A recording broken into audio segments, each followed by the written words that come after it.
Amados hermanos, muy buenas noches. La lectura de hoy en Mateo 26, 17. El primer día de la fiesta de los panes sin levadura, vinieron los discípulos a Jesús diciéndole: ¿Dónde quieres que preparemos para que comas la Pascua? Y él dijo: Id a la ciudad, a cierto hombre, y decidle: el maestro dice, mi tiempo está cerca, en tu casa celebraré la Pascua con mis discípulos. Y los discípulos hicieron como Jesús les mandó, y prepararon la Pascua. Cuando llegó la noche, se sentó a la mesa con los 12, y mientras comían dijo: de cierto os digo que uno de vosotros me va a entregar. Y entristecidos en gran manera, comenzó cada uno de ellos a decirle: ¿soy yo, Señor? Entonces él respondiendo dijo: el que mete la mano conmigo en el plato, ese me va a entregar. A la verdad, el Hijo del Hombre va, según está escrito de él, mas ay de aquel hombre por quien el Hijo del Hombre es entregado. Bueno le fuera a ese no haber nacido. Entonces, respondiendo Judas, el que le entregaba, dijo: ¿soy yo, Maestro? Le dijo: tú lo has dicho. Y mientras comían, tomó Jesús el pan y bendijo, y lo partió, y dio a sus discípulos, y dijo: tomad, comed, esto es mi cuerpo. Y tomando la copa, habiendo dado gracias, les dio, diciendo: bebed de ella todos, porque esto es mi sangre del nuevo pacto, que por muchos es derramada para remisión de los pecados.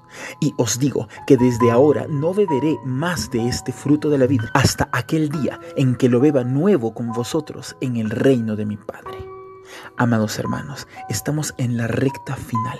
Esta misma noche, Cristo será capturado en Getsemaní y será llevado por los líderes de los judíos para ser sacrificado. El tiempo está cerca y Jesús lo sabe muy bien, por lo tanto, es el momento de darles sus finales instrucciones. Pero para poder entender mejor lo que estamos leyendo, es importante que recordemos algunos datos más del contexto.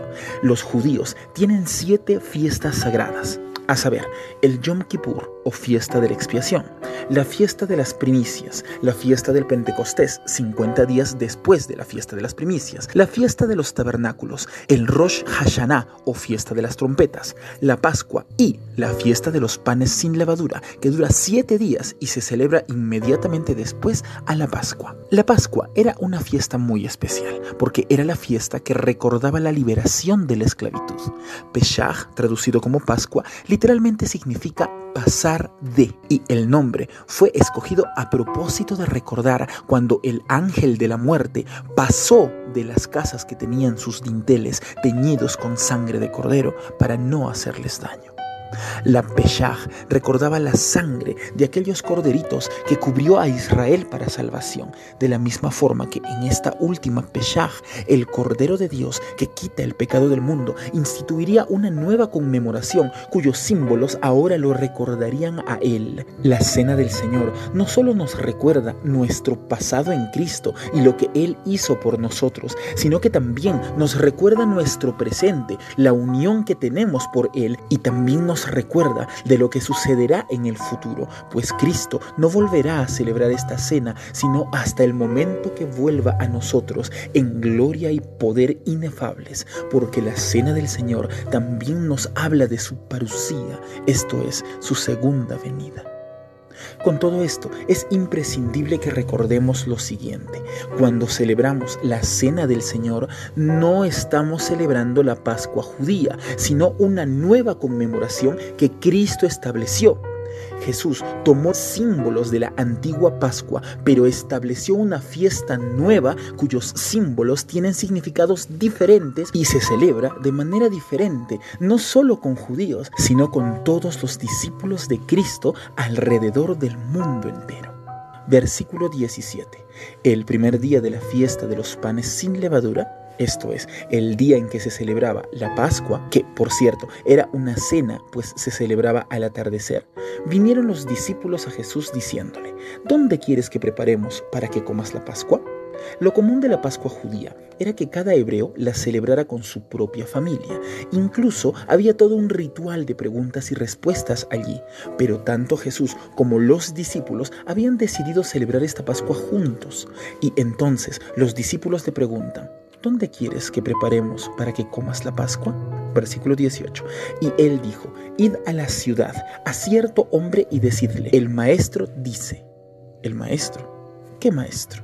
Jesús ya era muy conocido en toda la región, así como conocidos eran también sus 12 discípulos, de modo que aquel hombre innombrado fácilmente sabría que el maestro del que están hablando es Jesús. Pero este hombre, que evidentemente era uno de los miles de seguidores de Jesús, ya tenía un lugar predestinado para Jesús. Volvamos al texto. El maestro dice: mi tiempo está cerca, en tu casa celebraré la Pascua con mis discípulos. Y los discípulos hicieron como Jesús le mandó y prepararon la Pascua. Encontraron a aquel hombre, éste les dio un aposento en un lugar alto, y los discípulos entonces prepararon todo lo que necesitarían para celebrar la Pascua de los judíos ese mismo anochecer. Versículo 20. Cuando llegó la noche, Jesús se sentó a la mesa con los 12 y mientras comían, dijo. Mientras comían, dice el texto. Esto significa que la primera parte del ritual de la Pascua ya se había llevado a cabo. Ellos ya estaban comiendo, pero antes de establecer la nueva conmemoración, esto es, antes de establecer la cena del Señor, Jesús se aseguró de que de esta solo participaran sus verdaderos discípulos. Para este momento, Jesús ya tenía miles de seguidores, pero él quería que su santa cena sea algo íntimo, que se celebre solo con sus más allegados, de modo que había entre ellos alguien que tenía que irse: Judas. Y mientras comían dijo: de cierto, os digo que uno de vosotros me va a entregar. Entristecidos en gran manera, comenzó cada uno de ellos a decirle: ¿soy yo, Señor? Jesús ya sabía muy bien quién era, y también lo sabía Judas, que ya había pactado con los líderes religiosos.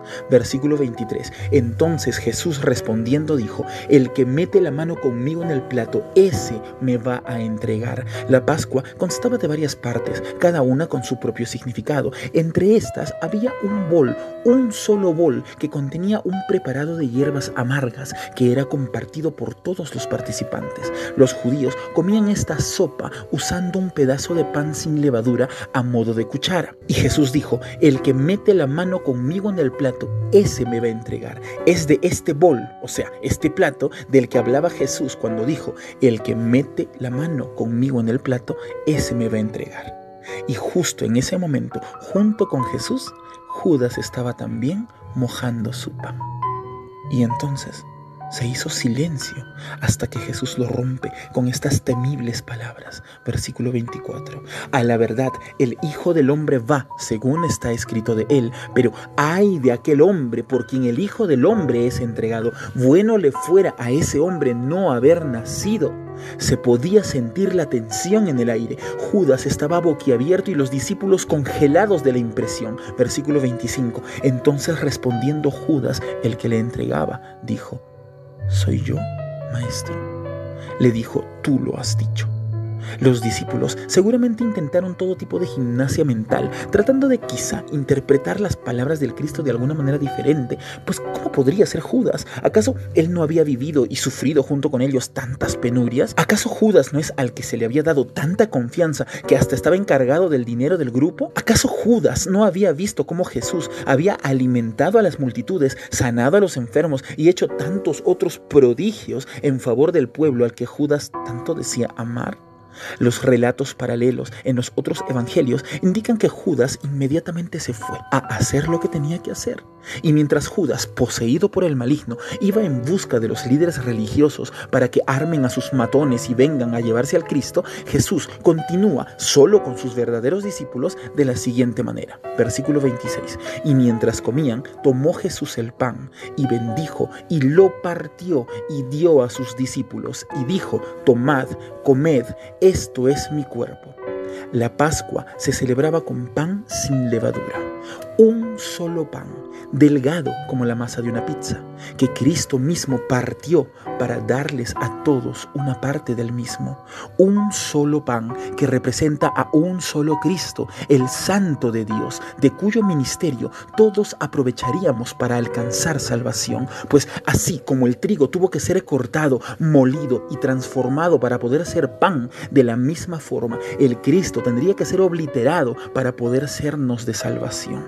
Versículo 27. Y tomando la copa, conste que no dice las copas, sino que era una sola copa que pasaba por los labios de cada uno de los discípulos. Y habiendo dado gracias, les dio diciendo: bebed de ella todos, porque esto es mi sangre del nuevo pacto, que por muchos es derramada para remisión de los pecados. La Pascua judía se celebraba con una sola copa que se rellenaba y compartía 5 veces. Cada ronda tenía un significado diferente. Para los judíos, en la Pascua judía, el vino que se vertía en aquella copa representaba el sufrimiento del pueblo hebreo, que fue pisoteado por los egipcios como el vinicultor pisotea las uvas en el lagar. Pero como ya hemos dicho, Cristo le dio un nuevo significado a estos símbolos de la Pascua. La copa, una sola copa de la que tomaron todos, representa al Mesías, y el vino en ella contenido representa su sangre que por todos nosotros fue vertida. La cena del Señor es un símbolo glorioso de martirio, de perdón, de salvación, de glorificación y de unidad en aquel que lo entregó todo para que nosotros, teniéndolo todo, podamos ser uno solo en Él. Un solo pan, una sola copa, un solo símbolo, una sola fe, un mismo bautismo y un mismo Redentor, nuestro Rey. Esto es la Santa Cena, y esto debe estar en nuestro corazón cuando de ella participemos. El símbolo del nuevo pacto sellado con sangre, pero no con la sangre de simples corderitos criados por hombres, sino con la sangre del mismísimo Dios hecho carne, que dejándolo todo por amor de nosotros, se entregó al más terrible suplicio en aquella cruz. Versículo 29. Y os digo que desde ahora no beberé más de este fruto de la vid, hasta aquel día en que lo beba de nuevo con vosotros en el reino de mi Padre. Esta potentísima porción de la Escritura concluye con victoria. Cristo estaba dejándonos muy claro que sufriría un terrible martirio, pero que pronto resucitaría, y que luego de haberlo hecho no volvería a tomar del jugo de la vid hasta que lo haga nuevamente con sus discípulos. Y esto no habla solo de los apóstoles, sino que habla también de todos nosotros. Si gustas de los mensajes de la palabra de Dios, es hora que nos ayudes a compartirlos para poder llegar a más hogares. Y no te olvides que todos los días estamos haciendo devocionales, un tiempo especial para pasar con Dios. Suscríbete, comenta y comparte todos los días.